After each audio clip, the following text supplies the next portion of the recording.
Szia, Ára vagyok! Üdvözöllek a mai Great Design csatornán. Ez egy 10 részes Cricut oktató videósorozatnak a második része.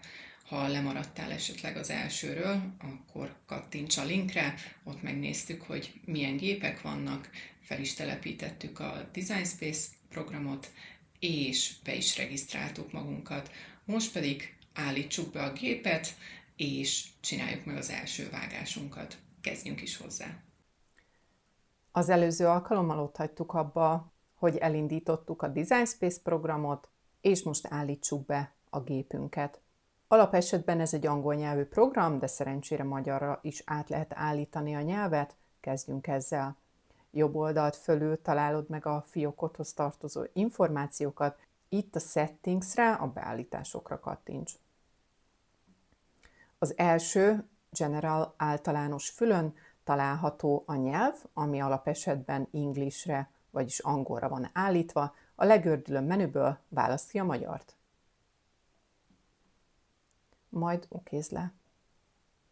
Automatikusan át is vált a program magyarra, nem szükséges hozzá újraindítani.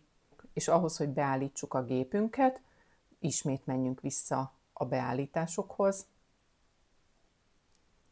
Majd a gépek fülön az új termék beállítására kattintsunk. A Cricutnek vannak saját márkás hőprései is, ezt is így tudod beállítani, de most először a vágógéppel kezdjük. Válaszd ki, hogy milyen Cricut géped van, nekem az Explore 3-on van. Készítsd elő a munkaterületet, fontos, hogy egy gép mögött tényleg tarts meg nagyjából 25-30 centit, ugyanis a gép a vágópadot előre-hátra fogja mozgatni ahhoz, hogy elkészítse a vágásokat. Keress egy konnektort, a tápkábelt a gép hátuljába tudod bedugni, és kapcsold be a gépet. A gépkapcsolat típusának kiválasztásánál a vezetékes vagy a vezeték nélküli kapcsolatot tudod választani. Hogyha messze van a géped a számítógéptől, akkor válaszd a vezeték nélküli kapcsolatot. Hogyha van USB kábeled, illetve elegendő a távolság ahhoz, hogy csatlakoztatni tudd a kábelt, akkor én javaslom, hogy ezt válaszd, ugyanis kábelen gyorsabban fognak átmenni az adatok, amikor elindítod a projektet, és hamarabb el fog indulni a gép. Ekkor elkezdi keresni a vágógépet a program.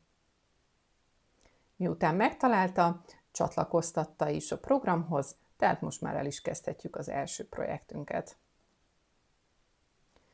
Először tegyük meg, hogy beaktiváljuk a gépet. Én ezen a beállításon már túl vagyok. Ha esetleg elakadsz az aktiválás közben, akkor nyugodtan írj a komment szekcióba. Fogadd el a felhasználási feltételeket, és kattints az aktiválásra. Ahogy láttátok, volt egy kép, amin itt átugrott a program, ezzel ellenőrizte azt, hogy magán a gépen belüli szoftver az a legfrissebb verziót tartalmaz-e. Ha nem, akkor javaslom, hogy ezt is telepítsd, ezt a firmware verziónál fogja ellenőrizni majd a gép. Ha készen vagy, kattints a folytatásra. Jó, most pedig leteszteljük a gépet, és elkészítjük az első projektünket. Egy Cricut feliratot fogunk majd vágni. Az eredeti dobozban találsz egy kisméretű fekete Smart Materialt. Amennyiben ez nincs a te gépedhez, vagy már nincsen meg neked, akkor nyugodtan használsz bármilyen más fóliát is. Ha nincs meg ez a Smart Materialed, akkor egy nagyjából 6x12 centis téglalapot vágj egy fóliából, és ezt fogjuk majd használni. Készüljünk fel a vágásra. Fontos, hogy a Smart Materialt, vagy pedig a vágólapot a két oldalt lévő fehér vezetők alá helyezd be úgy, hogy elérje a szürke görgőket. Világítani fog a két nyíl, nyomd meg ezt a gombot, és akkor be fogja tölteni a vágópadot, vagy a Smart Materialt a gép.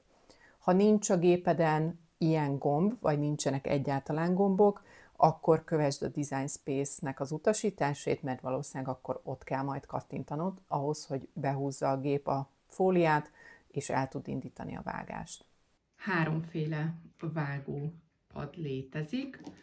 A kék, ahogy itt írja, ez a light grip, ez vékonyabb anyagokhoz, papírokhoz használható. Van a standard grip, ami a zöld színű. Általánosságban ezt használjuk a legtöbbet, ennek már jobb a ragadási képessége, mint a kéknek. A legerősebb pedig a lila, amit kifejezetten műbőrre, más egyéb vastag textilre, nagyon vastag kartonra érdemes használni, mert ennek a legerősebb a ragadása, és így nem fog elcsúszni az anyag a vágólapon, és könnyen ki fogja tudni vágni a gép. A mai projekthez a zöldet fogom használni. Annyit kell tudni ezekről a vágólapokról, hogy 30x30-as az Explore és a Maker esetében, amekkorát ki tud vágni a gép.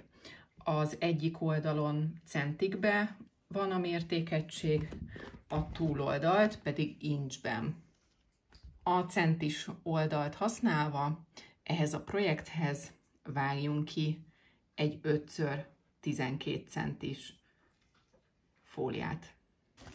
Én most nem a Cricutnek, hanem az Oracle-nek fogom a 641-es típusú fekete fóliáját használni. Ennek az az előnye, hogy centinként vannak itt a jelölések, tehát könnyen vonalzó nélkül ki tudom vágni a szükséges méretet. Inkább egy kicsit hagyjunk rá, hogy biztosan legyen elég hely a vágógépnek a vágáshoz. Rendben, megvan a fólia, ragasszuk is rá a vágólapra, és indítsuk el a vágást.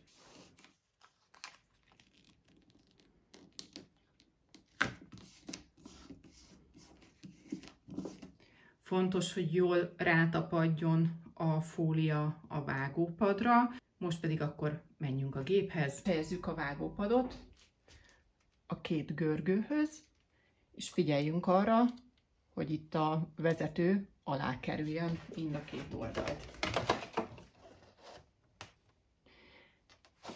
Egyenletesen tartsuk a vágópadot, hogy nehogy ferdén húzza be a gép, mert esetleg akkor nem fogja tudni használni. Amennyiben meg vagyunk, akkor nyomjuk meg a nyilakat, és a gép elkezd működni.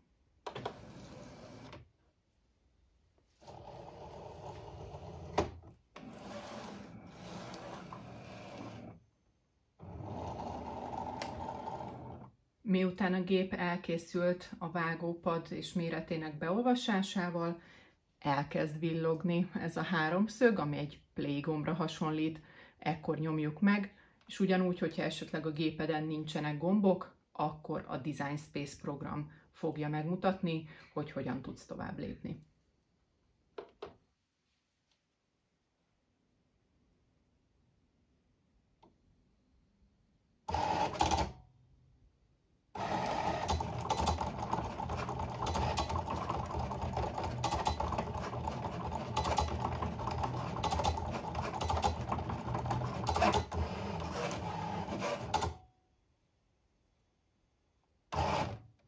Miután a gép elkészült a vágással, ismét a nyilak fognak villogni, hogy ki tud venni a vágólapot. Nyomjuk meg, el is engedte a gép a vágólapot, és nézzük meg, hogy mit vágott.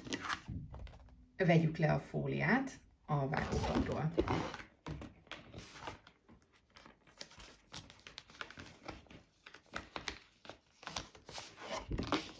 Látjuk, hogy el is készült a Cricut felirat. Nézzük, hogy hogy tudjuk kiszedni a vágott részeket. Van egy ilyen szedő toll nevű eszközöm. Nekem Cricut-es van, ez szedbe is kapható, de más gyártó is készít ilyet, vagy pedig most már vannak olyan is, ami úgy néz ki, mint egy rotring ceruza, és annak a végén ilyen hegyes vég van, és azzal szépen föl lehet szedni a nem kívánt fóliát. Távolítsuk el akkor először a betűket, majd a hátteret, és akkor megmarad egy Cricut feliratunk fekete háttérrel. Jó? Ahogy látjátok, könnyen följön a fólia ezzel az eszközzel, el lehet kezdeni felszedni, és akár kézzel, akár az eszközzel tovább meg lehet szabadulni a plusz fóliától. Menjünk így végig a betűkön.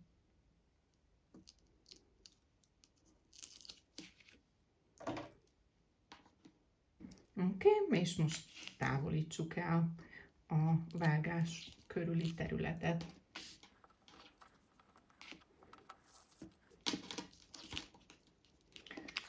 Ezzel el is készült az első munkánk. Ha szeretnétek felragasztani, akkor csak a hordozóról le kell választani, és matricaként bárhová fel tudjátok ragasztani. Túl is vagyunk az első projektünkön, de próbáljunk ki azért egy sajátot is. Ha visszatértünk ide a főképernyőre, a kezdőlapra, akkor emellett találtok egy vászont. Ezen kell majd elkezdeni dolgozni. A kezdőlapról az új projekt gombra kattintva is eléritek ezt a vásznat. Bal oldalt találhatjátok a menüt, ki lehet választani a különböző lehetőségeket. Válasszuk ki most az alakzatokat. Feltűnnek az ingyenes alakzatok, és ahogy látjátok, vannak olyanok is, amit egy előfizetés tartalmaz. Ez a Cricut Access, ez egy havi előfizetési rendszer, melyet többféle alakzatot, betűtípust, képeket értek el, de nem szükséges ennek a használata ahhoz, hogy a programmal el tudjátok készíteni a projektjeiteket. Most pedig akkor válasszunk ki egy szívet, amit majd ki fogunk vágni. Itt oldalt a kis nyíllal be is tudjuk zárni ezt a kis toolbart, és akkor nézzük, hogy milyen lehetőségeink vannak itt ezzel az alakzattal. A művelet során a gép automatikusan a vágást fogja állítani, ez most így nekünk jó is lesz. Fogjuk majd használni a tollat, ekkor majd a rajzolás funkciót fogjuk beállítani, illetve a nyomtatást és vágást, amikor majd saját matricákat fogunk készíteni. Ami még most kezdetekben fontos lehet, maga a méret. Itt a szélességet és a magasságot tudjuk megadni, hogy mekkora legyen az alakzatunk, amit szintén itt láthatunk kiírva is pontosan. Ha zárva van a lakat, akkor az azt jelenti, hogy az arányokat meg fogjuk tartani, így ha átállítom a szélességet 10 cm-re, és ütök egy Entert, akkor automatikusan hozzá fogja igazítani a magasságot is. Ha véletlenül nem centimétert, hanem incset látsz itt, akkor a beállításoknál, a vászonnál állítsd át az egységeket metrikusra. Itt most jelenleg, hogy a programban milyen színű szívet látunk, úgymond nem számít, hiszen attól függ, hogy majd milyen színű fóliát fogsz használni. De ha mégis szeretnéd látni az összképet, akkor válaszd ki, hogy miért szeretnél. Én először be fogom nektek mutatni sima fólián, amit vágópadon fogok használni, és utána pedig Smart Vinylen is, és akkor így fogjátok látni, hogy mi a különbség a két anyag között, ahol kell használni vágópadot, vagy ahol nem. A simánál egy rózsaszín fóliát fogok használni, a Smart Vinylből pedig egy pirosat. Úgyhogy beállítom most először a rózsaszínt. A vásznon tudod mozgatni az alakzatot, ahová te szeretnéd. A rétegekről később beszélgetni fogunk. Egyelőre ennyi elég is lesz a beállításokból az első projektünkhöz. Kivitelezés gombra kattintva meg is nézhetjük ezeket a beállításokat. El tudod menteni a projektedet is, vagy pedig választhatod azt, hogy most jelenleg ne ments el, én most ennél nemre fogok kattintani. Itt már láthatod is a vágópadot, és azt, hogy hol helyezkedik el az a szíved.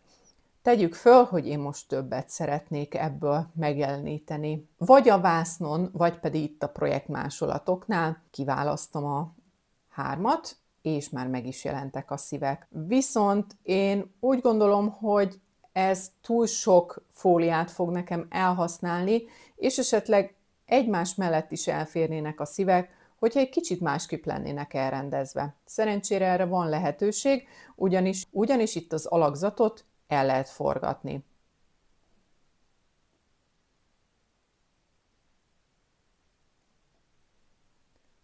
Nézzük meg, hogyha így beállítom, akkor elfér a 3 egymás mellett. Maga a program jelezni fog, hogyha fölfelé vagy oldalra, illetve alulra nem tudsz már lejjebb menni, hiszen ott már nem tud vágni a gép, úgyhogy nyugodtan elhúzhatod teljesen a szélére, ott még biztos, hogy fog vágni. Csak vedd figyelembe, hogy tényleg olyan széles fóliát tegyél be, hogy a vágás szélessége is ott legyen, amekkora fóliát betettél. Könnyen meg tudjuk állapítani, hogy egy nagyjából 10x30 centis téglalapra van szükségünk, így, hogyha sima fóliát választasz, akkor egy ekkorát vágj ki. Az anyagbetöltés típusánál most az on-mat, ezt sajnos nem sikerült lefordítaniuk, de ez azt jelenti, hogy a vágópadon fogom használni a fóliát, így azzal együtt kerül be majd a gépbe. A without mat jelenteni az, hogyha smart fóliát használsz, és ott nem szükséges a vágópad. A card mat egy speciális vágópad, amivel képeslapokat tudsz készíteni. Maradjunk az on-matnél. Az anyagméretre itt több mindent enged beállítani. Vannak amúgy ugyanilyen szélességű, de hosszabb vágópadok is, ez a 30,5x61 centis, de a 30,5x30,5 centisre lesz most szükségünk.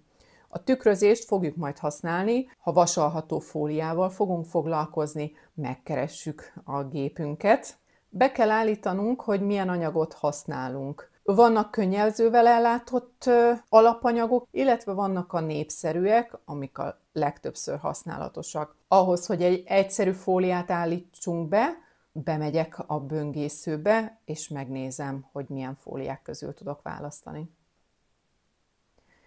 Elég sok kategória van, itt egy legördülőből ki is tudjuk választani a vinilt. A legelső az öntapadós fólia, ez nekünk megfelelő is lesz, de ahogy látjátok, elég sok fólia beállítás van, amik előre be vannak kalibrálva, azt, hogy milyen vágási nyomás legyen, vagy hogy esetleg duplán vágja körbe a gép az adott anyagot. Ekkor megjelenik a beállított alapanyagnak a neve, ez most az általános fólia. A nyomást pedig itt tudjátok beállítani. Itt is kisebb problémák vannak a fordítással. A továbbiak azt jelenti, hogy egy erősebb nyomást fogunk választani. Az alapértelmezett az a megszokott, ami gyárilag bele van építve a programba. A kevesebbnél pedig nem fogunk olyan nagy nyomást használni. Én azt szoktam kiválasztani, hogy minél erősebb legyen a nyomás az alapértelmezethez képest, így azt fogom majd beállítani. Ezzel elősegítve azt, hogy biztosan átvágja a gép a fóliánkat. Ezután be kell tölteni az eszközöket és anyagokat. Ahogy mutattam, az én gépemben 2 hely van, ahová be lehet tenni valamit. Az elsőbe általában a tollat szoktuk tenni, a másodikba pedig magát a pengét. Vannak olyan gépek, ahol csak egy ilyen lehetőség van, akkor viszont ki is fogja nektek írni a gép, hogy csak a pengét tegyétek be. És ugyanúgy, ahogy a Cricut-es projektnél, töltsétek be az alátétet, nyomjátok meg a nyilakat, majd a háromszöget, és el fogja kezdeni a gép a vágást. Elkészültünk a rózsaszín szívecskénkkel, és most csak tényleg szeretném bemutatni, hogy mi a különbség, ha vágópaddal, vagy pedig ilyen smart fóliával foglalkozunk. Ehhez akkor 3 darab piros szívet fogok majd kivágni. Itt most átállítom a színt, de ahogy beszéltük, ennek jelenleg nincsen jelentősége, itt fogod csak azt látni, hogy majd a végeredmény milyen lesz. Kiválasztom, hogy 3 szívet szeretnék, ahogy korábban elforgatom őket, hogy minél kevesebb anyagfelesleg legyen.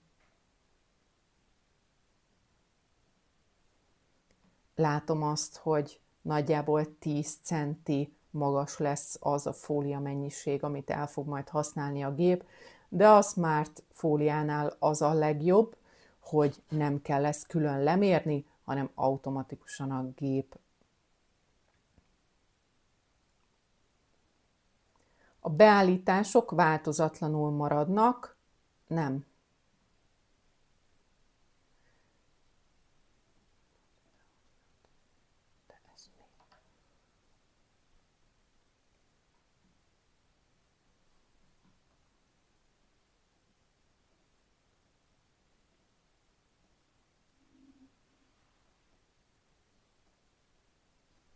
Jó, passz vissza. Akkor most pedig megmutatom, hogy milyen beállításra van szükség. Hogyha ilyen smart fóliát használtok. Ez most nekem piros színű lesz, úgyhogy kiválasztottam ezt a színt, csak hogy lássuk, hogy most más beállítást fogunk használni.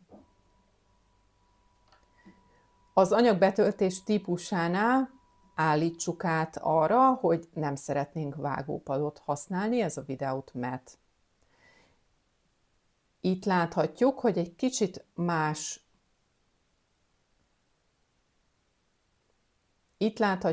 egy kicsit más elrendezésben jelenik meg a mintánk, és itt is 3 szívet szeretnék kinyomtatni, és itt is 3 szívet szeretnék kivágni. Projektmásolatnál beállítom a 3-at, alkalmazás, vissza fogja vonni a kézi szerkesztés, de ez minket nem zavar. Itt is beállítom azt, hogy elforgatom a szíveket, így kevesebb anyag kerül majd felhasználásra, és egy sorba el is fér. Ahogy láthatjátok, itt ez a teteje annak, ameddig enged a program, tehát nagyjából 3 centi nagyjából egy 3 centis fólia lesz az, ami még pluszba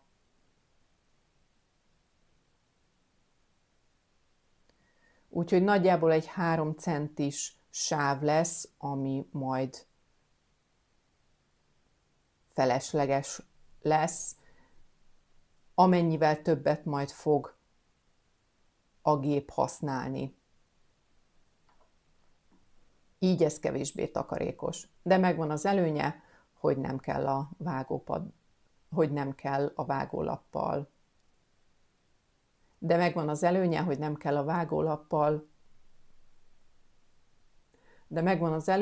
nem kell előre kivágni azt, hogy mekkora fóliára van szükség, és a vágópadra sincsen, és a vágópadot sem kell használni. Menjünk a folytatásra. A program megkeresi a vágógépünket.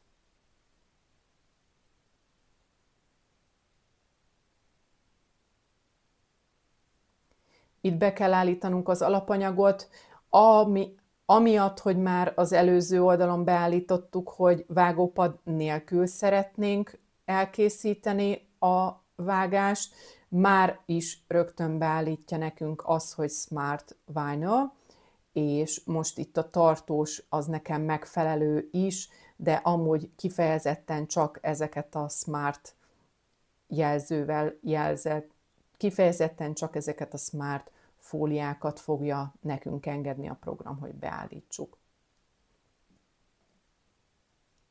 Itt is ugyanúgy a nyomásnál tudjuk állítani, hogy több vagy kevesebb nyomást használjunk.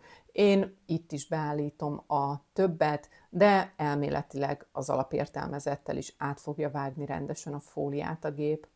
Ugyanúgy betöltjük a késünket, és betöltjük a fóliát, majd elindítjuk a vágást.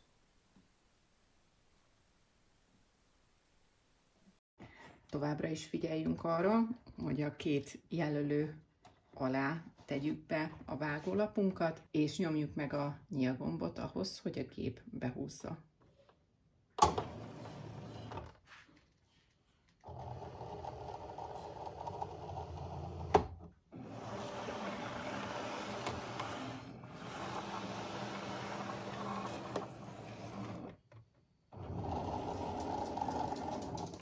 és most jöjjön a vágás, indítsuk el.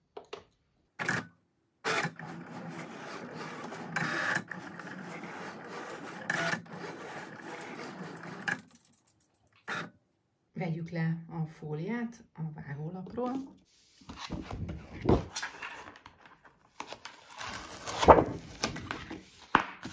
Vágjuk szét külön a szíveket, hogy külön-külön tudjuk használni. Talán a videón keresztül is látható, hogy hol vannak a vágási vonalak.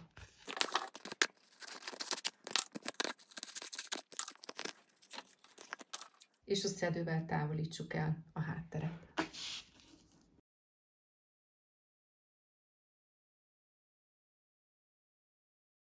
Ezután most megmutatom, hogy a Smart Vinyl-lel hogy működik a vágás vágópad nélkül. Nekem a Cricut márkától van egy tekercs pirosam. Ez egy tartós fólia, itt a Permanent jelzi ezt.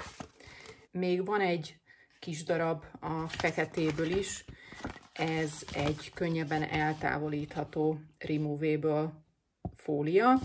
Viszont ahogy látjátok, én ezt használtam simán úgy is, mint a többi fóliát, kivágtam belőle kisebb részeket, és azt vágólappal együtt használtam, tehát nem kötelező ezeket úgy használni, mint ahogy az ide van írva. Nézzük akkor, mi történik, hogyha egy ilyen eszközt használunk. Ehhez persze a vágás előtt be kellett állítani azt, ahová mi most az általános fóliát tettük, a Smart Vinyl-t, és itt külön volt ilyen permanent funkció is. A gép már jelzi is nekünk, hogy betehetjük a fóliát. Itt is figyelnünk kell arra, hogy a vezetők alá kerüljön.